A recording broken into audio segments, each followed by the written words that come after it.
Okay, when you receive this e-bag and you see the oil going outside, you see the oil going outside, you have to, that's because here it's not fastened well.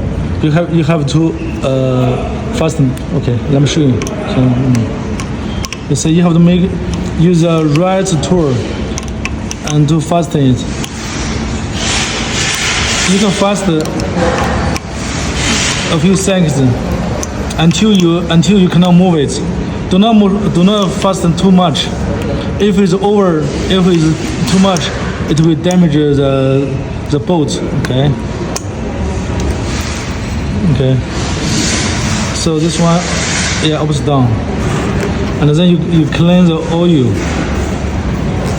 Okay, now it's okay. Do not push too much because this is a gap. This gap is normal. This is okay. So now this is done. You have the final step is like this. Move this here. Okay, now this one is okay. If you need more oil, you can remove this bolt. Put the oil inside. This is how you do. Okay. Make sure you do this way. Thank you.